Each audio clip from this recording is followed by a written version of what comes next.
سلامونه ستړي مشه په دې هیله چې ټول جوړ او روغ وای هیله مند یم چې ټول جوړ او روغ وای ان شاء الله.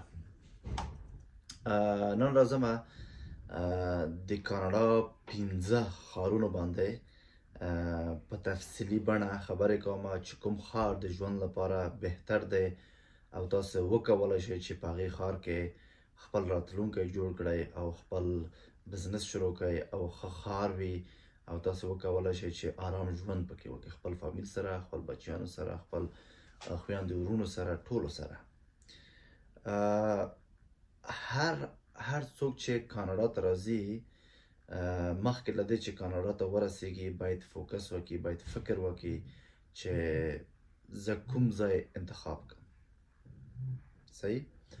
او یا هم چې کاناډا ته راځي باید ډیر زیات فوکس په دې واچوي چې زما لپاره په لومړي ځل باندې کوم ښار بهتر دی او کومه منطقې کې زه باید ژوند وکړم تر څو زما راتلونکی جوړ شي. ګورئ افغانانو، کاناډا ډیر یو ستر هیواد دی، همداسې تاسو پوهیږئ کیدای شي معلومات مو کړي وي په ټول نړۍ کې دویم ستر هیواد دی د مساحت د لحاظه او نفوس هم تقریبا 39-38 میلیونه نفوس لري. کله چې ته مثلا د یو ښار نه بل ښار ته ځې په طیاره کې 4 ساعته 3.5 ساعته 15 ساعته پورې وخت نیسي، لکه افغانستان چې سعودي ته ځې، افغانستان چې دوبۍ ته ځې، افغانستان چې ترکیه ته ځې، دومره وخت نیسي. نو دومره یو غټ هیواد دی. دې په اساس تاسو باید په دې خاوره کې باید ډیر زیات متوجه اوسئ چې تاسو د ژوند کول لپاره کوم ځای انتخاب کړئ. لکه څرنګه چې تاسو فکر کوئ چې کاناډا بهترین هیواد دی، په دې کې شک نشته په ټول نړۍ کې دریم هیواد انتخاب شي، بهتره هیواد، خو بیا هم خپل مشکلات لري د ژوند کول لپاره. ځکه چې د ټولنې ته چې راشئ، د ټولنې ټول دودونه، د ټولنې ټول ارزښتونه، د ټولنې ټول کلتور، هر څه نوي دي، ژبه یې، خلک، هر څه نوي دي. دلته خامخا یو مشکلات سره به تاسو مخامخ کیږئ. په کاناډا کې تورنټو، وانکوور چې دی ډیر یو غټ ښارونه دي او بزنسي ښارونه دي، البته تجارتي ښارونه دي، سوداګریز ښارونه دي.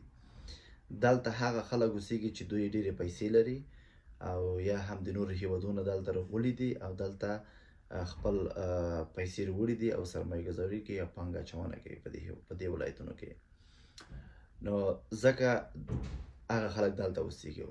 موږ په شان خلک لکه افغانان چې یو جوړ کالیو سره راغلي یو او دلته ژوند کوو، موږ لپاره دغه ځای بهتر نه دی چې ژوند وکړو، تورنټو یا وانکوور.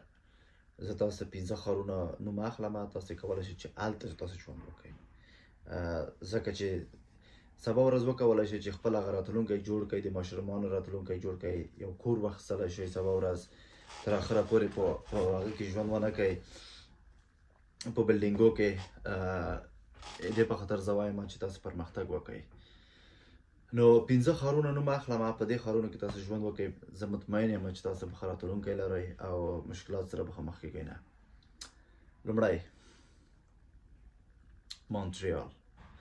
مونټریال چې دی ټکس کم دی، مصارف کم دي، ارزاني دي، پکې کورونه ارزاني دي، کورونه ډیر پیدا کیږي، کورونه زر اخیستلی شوی، وظیفې ډیرې پیدا کیږي. یعنی مونټریال بهترین ښار دی او فرانسوي ژبه هم چنان تاسو زده کولی شئ په مونټریال کې. کله چې تاسو فرانسوي ژبې ته لاړ شئ کورس ته، دولت هم چنان تاسو ته پیسې درکوي. نو مونټریال بهترین ښار دی زما په نظریه.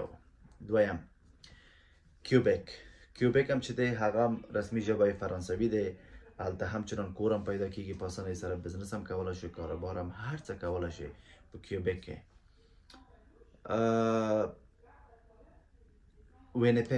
وینیپیک هم نوی ښار دی، نوی جوړیږي، نوی پرمختګ په لور روان دی، د کورونو ارزاني هم ډیره دی. فی نفر لپاره یو کور چې تاسو نیسئ $600 $700 $800 نه پورته نه دی. بیا چې جګ ځایو کې پروفیشنل اخلئ تاسو پورې اړه لري، هغه لږ زره قیمت وي. نوره ماکسیمم $600 دی. فامیل لپاره هم 1200 1500 دومره پیدا کیږي 2000 پورې ښه کور پیدا کیږي. بل ادمنتون دی. ادمنتون بهترین ښار دی چې تاسو هلته ژوند وکړئ. د البرټا مرکز. کلګري دی. په کلګري کې تاسو ښه ژوند کولی شئ. دغه 15 ښارونه دي چې د نوي خلکو لپاره بهترین ځایونه دي چې تاسو ژوند پکې وکړئ. ما خو ټول افغانانو ته دغه مشوره دی ځکه چې په تورنټو کې ډېره قیمتي دی، په وانکوور کې هم ډېره قیمتي دی. اصلا زه تاسو توصیه نه کوم چې په دغه ښارونو کې تاسو ژوند وکړئ. 1-2 کاله په نورو په هغه کومو ښارونو کې چې ما نوم واخیستل په هغې کې ژوند وکړئ چې کله تاسو ځان وپېژنئ، کلی وپېژنئ چې خبره ولس وپېژنئ، دودونه وپېژنئ، یو شی بل شی وپېژنئ. هغه نه وروسته تاسو بیا کولی شئ چې تورنټو کې ژوند وکړئ یا هم وانکوور کې. نو دغه و د نننۍ ورځې ویډیو. تر بله ویډیو په خدای سپارم. که چېرې مې چینل نوي سبسکرایب کړی، چینل در سره حتما سبسکرایب کړئ. لایک ډېر مهم دی چې لایک باید ورکړئ. هغه کومنټ تاسو خپله خوښه ده چې ورکوئ که نه ورکوئ مشکل نه دی، ولې سبسکرایب لایک مهم دی. مننه.